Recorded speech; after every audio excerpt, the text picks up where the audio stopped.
Position of sequence slightly better. Although I would have maybe wanted to see Leroy on a Fiora rather than the Camille. But other than that, I feel like Sequence has a really nice setup for themselves. Lots of support, lots of safety for Fake AD, and now being in a Corki, he can reposition himself in a better position compared to when he was on the Kaisa. So there is more options, more flexibility for the Sequence team. That's my prediction here. I don't want to call it like a bias, but yeah, that's my prediction, at least with how I view these picks.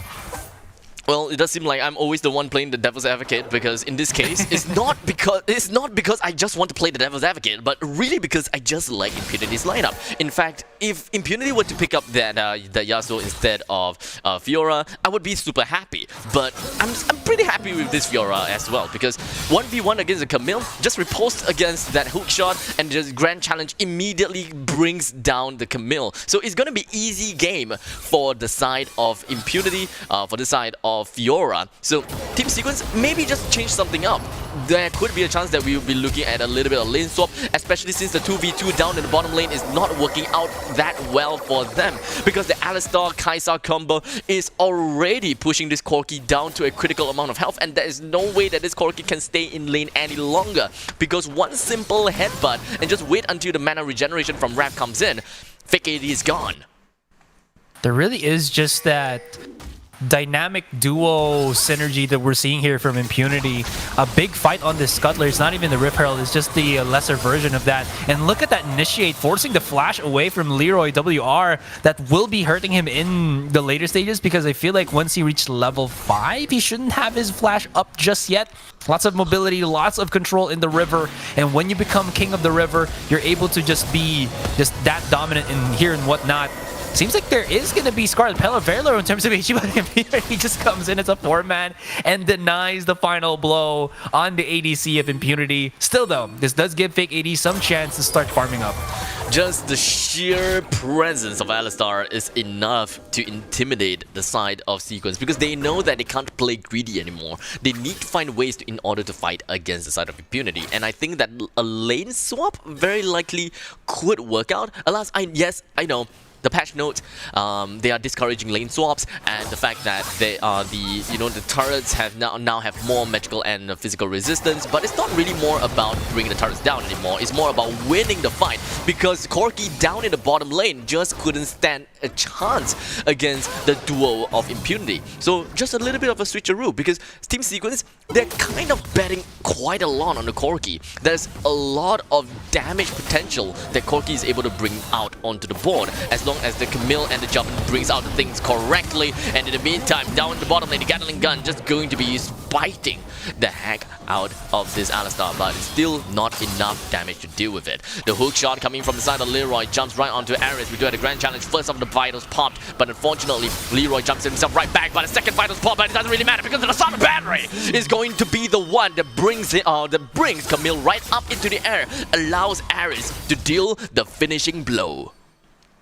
Oh man, that was Leroy WR not having the spider sense. His mutation is not yet complete, not able to feel that there was something a bit wrong. Why was Ares popping his Grand Challenge and not deep diving into the lane there? There has to be something that's going to happen. And speaking of something happening, it's going to be Fake AD. And look at that, they deny him from picking up these wild fruits. And as Wrath is already level 6 and he's pretty beefy, he can absorb all those turret hits as Scarlet Pell goes in for the final blow. I love how they saved up all their dashes so that Corki, Fake AD here, could not pick up the wild fruit and heal back out and possibly even get one kill before he does get taken down. This just goes to show how intelligent Impunity are with going with these fights, and it just really goes over the heads of Sequence as of the moment, as of the start of this game too.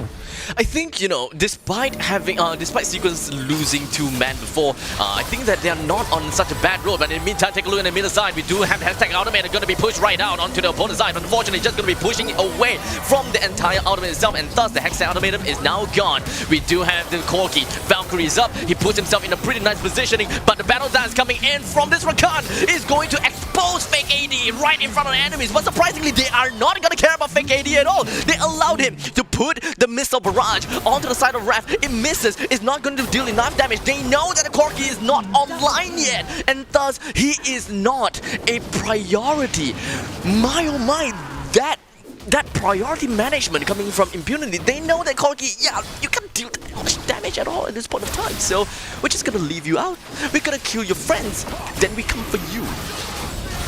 Now they're just gonna try to go for this dragon immediately. I do like how they were able to get in and that steal and still swag out with the flashes and everything. So there's still not much of a incredible advantage for Impunity. Sequence are still showing to put in a lot of effort and a lot of challenge to Impunity here, but they gotta be careful because, like you said, Fake AD has still yet to really spike right out. Don't think his items are agreeing with him as of the moment. There is going to be a stop on that recall, but Wrath is going to be the one to expend or decline his recall just so that his Kaisa can. And immediately as the dragon is out, look at the rotations coming in here from Impunity. They want to keep challenging. They want to put this Kaisa somewhere where the big objectives are as the Rift Herald does spawn. It seems like Impunity are slowly getting in that position to start getting that big goal. Yeah, speaking of big golds, most of the players coming from Impunity have more than 5,000 gold, while for the side of Team Sequence, they only have Seraphine with, well, more than 5,000 gold, ironically. Seraphine is doing a little bit too well in the middle lane. Something that I was not expecting, to be honest. But well, if Seraphine is doing well, then we can predict, or perhaps we could be looking at a little bit more poke AP damage from the side of Seraphine. Except for the fact that I think that his comfort in mid lane has been taken advantage of. Should really start to roam a little bit more and assist his fellow friends and try to win fights, because now it is not too bad to start up fights, but I have no idea why this we've got that Java the Fog that is just pretty much prioritizing on the Rift Sculler, but it doesn't really quite matter at this point of time. Everyone else just gonna be flying right up into the air. What exactly is happening? They got a Cataclysm that completely shuts himself off, and it puts him inside of 3 members of Impunity. So sometimes, you know, the Cataclysm is not exactly the saving grace. In fact, it is going to work against you. Yeah, it's kind of like your door opening to death, or it's the door that closes you from being revived or keeping alive. That was a really good pinch from Impunity. They are able to force the fight. Alistar Wrath, knowing that he can just initiate on Cyrez, knocks him right back out. And as that is happening, Ares comes in with the flank on his Fiora and keeps everybody just not in a good position for Sequence to re-engage. And Fake AD, he was way too far. Ares should be able to start things up here, but immediately as he spots 3, backs away safely. It was to still give Impunity a lot of things to work. About a 10,000 gold lead, say at the least, and Sequence really struggling to keep the pace up. And like you said, Seraphine had to start, rotating, start something with her team. But the big mistake about there is she went in front of the opponents, and it was kind of hoping that Wrath wouldn't initiate, but he just did. At this point of time, we're looking at 8 minutes into the game, 3-10, and when looking at the economy, the gold economy, we're looking at why is that Java the Fog jumping right in onto 3 members from Impunity with the Dimension Standard? I have no idea. Perhaps a little bit of issues when it comes to the Fog of War. They can't exactly see what is going on there, so I gonna have to give it to them, but a little bit too proactive because of the fact that they have already lost the first tier turrets in the top, mid, and the bottom lane. They can pretty much be expecting that their own jungle is unsafe territory already. Shouldn't be jumping right in with the Dimension Standard anymore. You need to pick and you need to ensure that your jungle is safe, especially since you don't have anyone around the lanes to scout out the enemy. They have lost too much vision around the map. They have lost too much control around the map. Impunity, literally, free real estate. They don't even care anymore. Sequence is literally playing with one eye closed.